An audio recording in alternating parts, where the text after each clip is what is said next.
What's up, everybody? This is Brad. Welcome back to the Twin Rivers Transport Channel. This week we're running up north. I have a load going to Minnesota, and it's for a guy we do some work for. He's a broker, one of the only brokers like I mess with constantly on the regular. So headed out to Minnesota, gonna drop these off, see how much money I can make this week. Let's get it.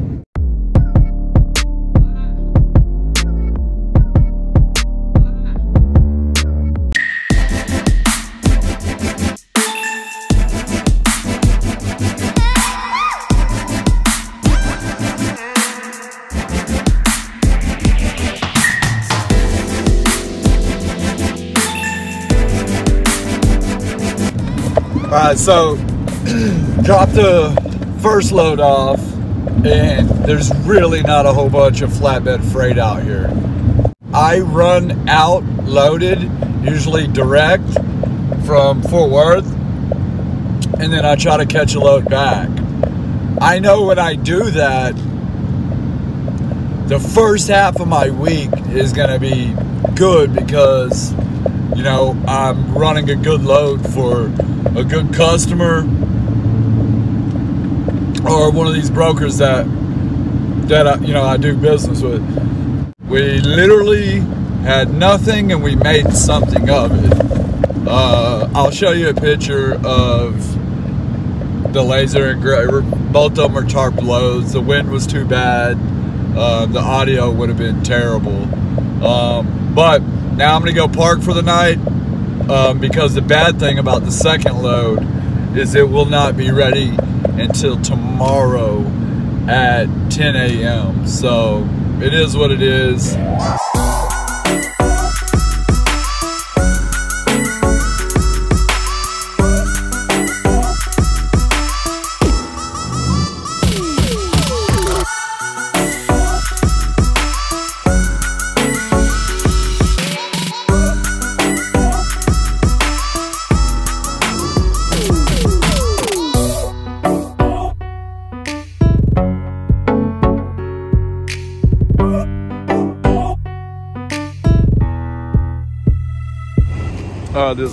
This is what I got.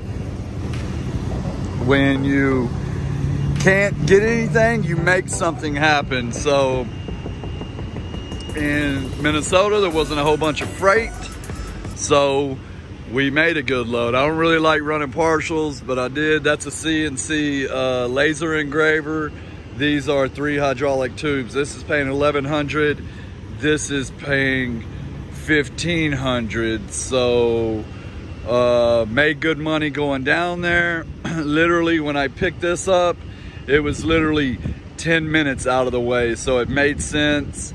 And these are 3 hours apart. I dropped this one first, and then this one goes right by my house. So literally, when you can't find something, look for other strategies, man. Like I said, we put these together and made a load. So all right, guys, I am stopped for the night.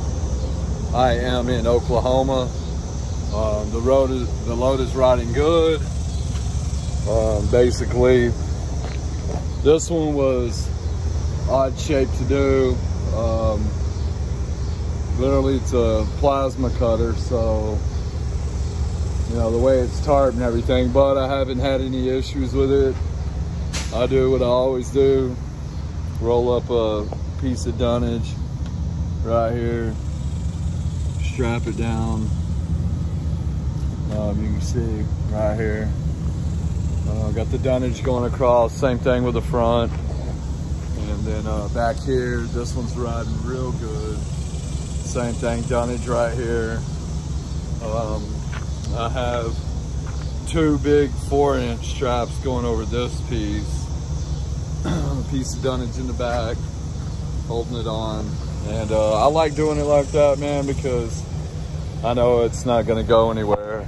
And then I just literally bungeed it real good. I got this one just over my tarp so it doesn't bubble up. But I did a nice post trip. Every night when I stop, man, I'm checking my tires. I check my hubs. Believe it or not, people get a lot out of services for these. These hold oil in them. They're literally called oil bath hubs.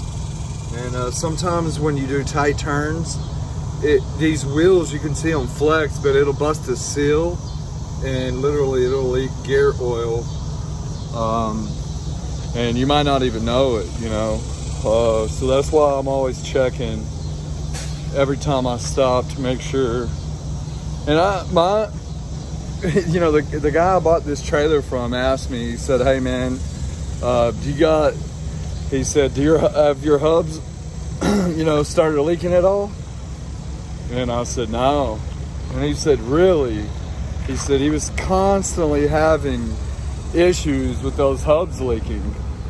And I said, look man, when you're driving, you can't just bust a U, like it's gonna like drag your trailer tires and it's gonna bust your seals. Like I'll do like a 3-point turn, pull up, back up, and then, you know, kind of turn. And you know, I did one today, but it takes a lot of stress off those tires. And these dual tandems, they do a lot better than just tandem, because you have 8 tires on the ground instead of 4. And but literally you can blow seals out real easy going through parking lots. But I've had this trailer for months now and I've had no issues with it. And he was blown away. And I didn't want to say, hey man, it's probably your drivers, but you know, I'm not that guy. Good morning everybody. Today is Thursday, right on schedule. I have about 3 hours before I drop this first one, and they are about 2 hours and 45 minutes apart. I have called both customers ahead of time just to let them know that I'm coming, checked in, and to me that's huge, man. When you get your rate sheet or your BOL and they have, you know, phone numbers attached, I always try to call ahead. And the reason why I say that, man, is there's been times where I didn't call and literally they were like, on a Friday at noon, and they were like, nobody was there. They were like, what, man, we were expecting a phone call or something. I didn't even know you guys were shipping something. So I always try to call ahead. But anyways, guys, making good time. Let's run these, drop them off, and get home because I have some big plans this weekend.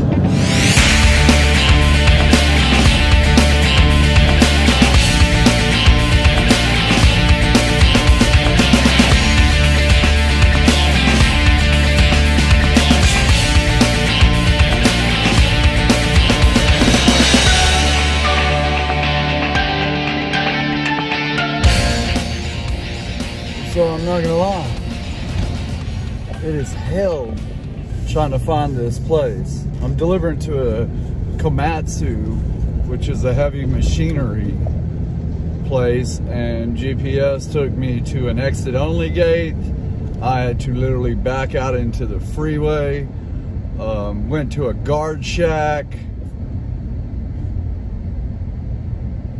Guard shack made me go around to another side. I mean, it's just been one thing after another, but I think I found it. So let's get these things dropped off, man. I gotta get home.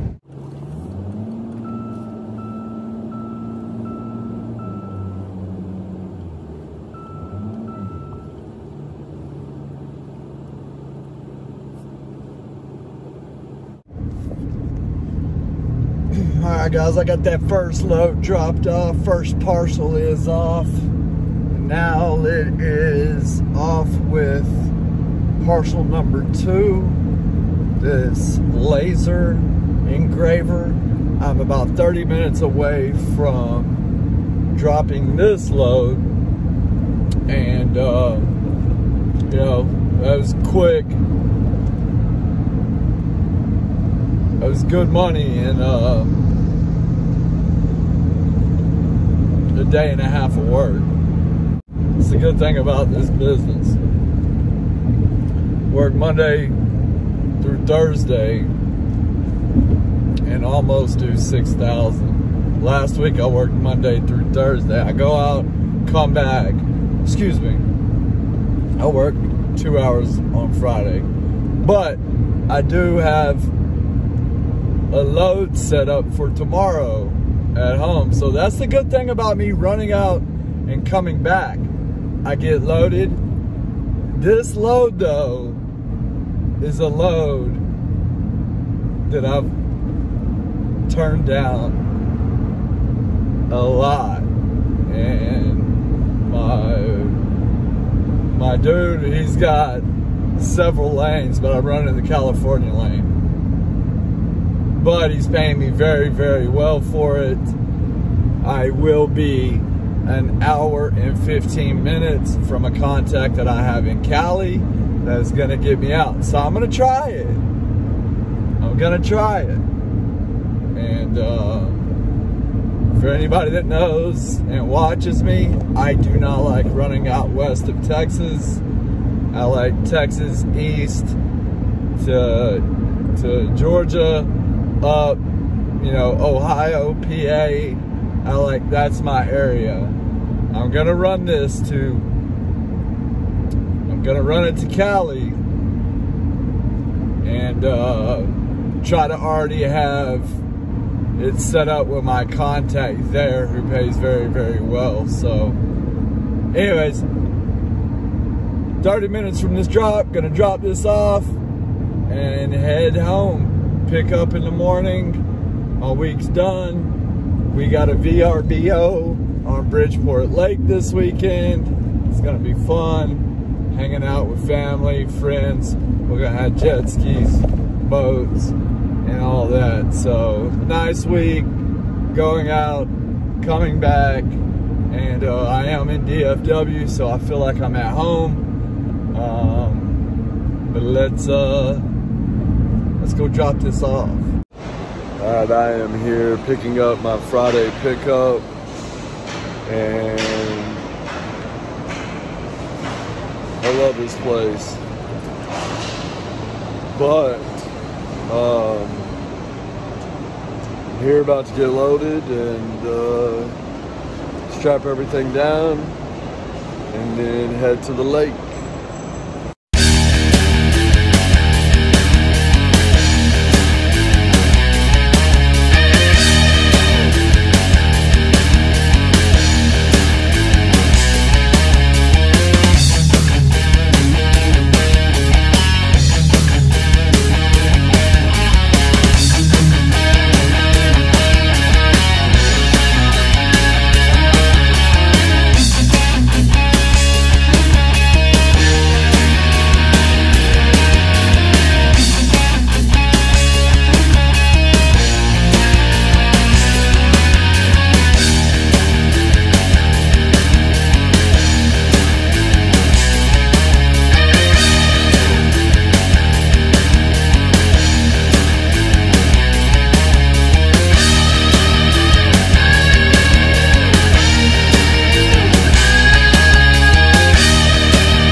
Wrap this video up.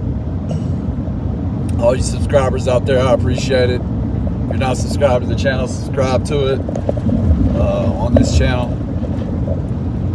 It's all about the Hotshot life. You guys be safe out there. I'll see you on the next one. Bye.